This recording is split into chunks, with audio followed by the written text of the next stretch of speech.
കാമാഖ്യയുടെ ശത്രുനാശന മന്ത്രം ആണ് പറയുന്നത്. ഇതും ഒരു വൈദിക മന്ത്രമാണ്. ധ്യാനവും മൂലമന്ത്രവും പ്രയോഗരീതിയിലും പറയുന്നുണ്ട്.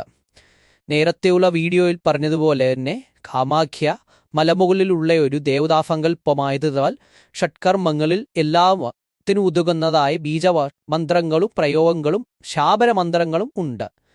വശ്യകർമ്മങ്ങൾക്കാണ് കൂടുതലായി കാമാഖ്യയുടെ മന്ത്രപ്രയോഗങ്ങളുള്ളതെങ്കിലും ഷഡ്കർമ്മങ്ങളിലെ ഒരു മെയിൻ വിഭാഗമായ ശത്രുനാശനം, ശത്രുസ്തംഭനം തുടങ്ങിയ ഇതിനും കാമാഖ്യയുടെ മന്ത്രങ്ങൾ ഉതകുന്നതാണ്. ഇന്നത്തെ വീഡിയോയിൽ കാമാഖ്യയുടെ ശത്രുസംഹാര മന്ത്രവും അതിൻ്റെ പ്രയോഗവിധിയുമാണ് പറയുന്നത്. ആദ്യമായി ഋഷിയും ഛന്ദസ്സും ദേവതയും പറയും. പരമേഷ്ടി ഋഷി ഗായത്രി ഛന്ദഃ ത്രിപുരാഖ്യാ ദേവത മമ സർവാവിഷ്ടസിദ്ധ്യാർത്ഥേ ജപേ വിനിയോഗ. ഇതിൽ കാമാഖ്യയുടെ ധ്യാന ശ്ലോകമാണ് അടുത്തത് പറയുന്നത്. കുറച്ച് നീളം കൂടിയ ധ്യാന ശ്ലോകമാണെങ്കിലും ഈ രൂപത്തിൽ ദേവിയെ വന്ദിച്ചിട്ടു വേണം മന്ത്രപ്രയോഗങ്ങൾ നടത്തുക. കാമാഖ്യാ ധ്യാന ശ്ലോകം.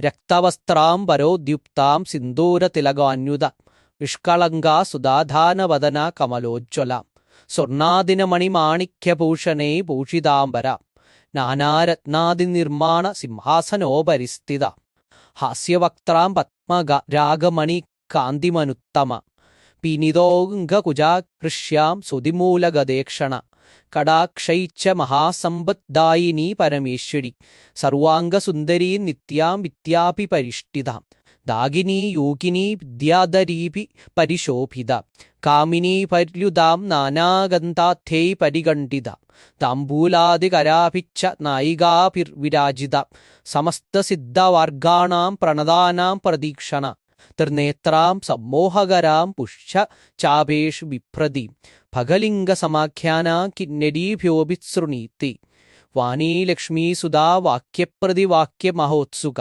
അശേഷഗുണസമ്പന്നാം കരുണാസാഗരാശിവ. ഈ രൂപത്തിൽ ദേവിയെ വർണ്ണിക്കുക. ഇതിൽ തന്നെ ദേവിയുടെ എല്ലാ ഗുണങ്ങളും ഈ ധ്യാനത്തിൽ പറയുന്നുണ്ട്. സർവാഭരണഭൂഷിതയായിരിക്കുന്നതും ദാഗിനി യോഗിനി മുതലായ ഉപദേവതകളുടെ കൂടെയിരിക്കുന്ന കാമാഖ്യയാണ് പറയുന്നത്. ഇതിൽ അടുത്തതായി കാമാഖ്യയുടെ മൂലമന്ത്രമാണ് പറയുന്നത്.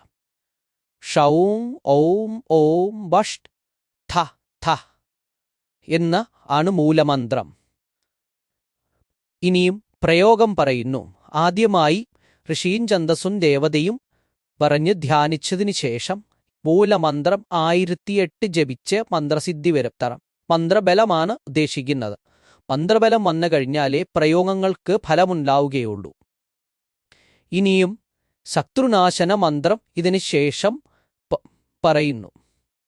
ഓം നമ കാമാക്ഷ്यै ആമുഖസ്യ ഹന ഹന സ്വാഹ. ആമുഖസ്യ എന്നുള്ളിടത്ത് ശത്രുവിൻ്റെ പേര് ചേർക്കുക. ഇനി പ്രയോഗവിധി പറയുന്നു. ആദ്യമായി ഒരു ശ്മശാന ഭൂമിയിൽ ഇരുന്നു വേണം ഇത് ജപിക്കുവാൻ എന്നാണ് പറയുന്നത്. ശ്മശാനഭൂമിയിൽ രക്ഷാബന്ധനം ചെയ്യണം. അതായത് ദിഗ്ബന്ധനം ചെയ്തതിന് ശേഷം തെക്ക് കിഴക്കേ മൂലയിലുള്ള അവിടെ ഇരുന്ന് ശത്രുവിനെ അവിടേക്ക് ദർശിച്ച് സങ്കൽപ്പിച്ച് ഈ ജപം നടത്തുന്നതിലൂടെ തന്നെ ചുരുങ്ങിയ അളവിൽ തന്നെ ശത്രുവിന് രോഗവും ഇതും വന്ന് ശത്രു നശിക്കുന്നതെന്ന് മന്ത്രപ്രയോഗത്തിൻ്റെ ഫലശ്രുതിയിൽ പറയുന്നു. സൂക്ഷിക്കുക, കാമാഖ്യ എപ്പോഴും ഉഗ്രമായ ഒരു മൂർത്തി സങ്കല്പമായതുകൊണ്ട് ശ്മശാന ഭൂമിയിൽ ഇരുന്ന് ജപിക്കുന്നതിലൂടെ കുറച്ച് സാധാരണ ആളുകൾക്ക് കുറച്ചു ബുദ്ധിമുട്ടും പ്രയാസങ്ങളും ഉണ്ടാകും. അതായത് അവിടെ മറ്റുള്ള പ്രേതശല്യങ്ങളും ദിഗ്ബന്ധനവും അതുപോലെ മന്ത്രപ്രയോഗങ്ങളും അറിയാത്ത ആദ്യമായി ചെയ്യുന്ന ഒരാൾക്ക് ഈ ശത്രുനാശന പ്രതീക്ഷ ചെയ്യാതെ തന്നെ ദേവിയുടെ മന്ത്രം ജപിച്ച് ആഗ്രഹം പറഞ്ഞ് സാധിപ്പിക്കാവുന്നതാണ്.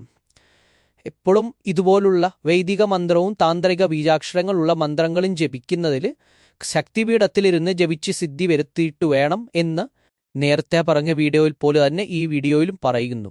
നിങ്ങളിലെ പരിചയപ്പെടുത്താനായിട്ടുള്ള ഒരു മന്ത്രം കൂടിയാണെന്ന് ഓർമ്മിപ്പിക്കുന്നു. നമസ്കാരം.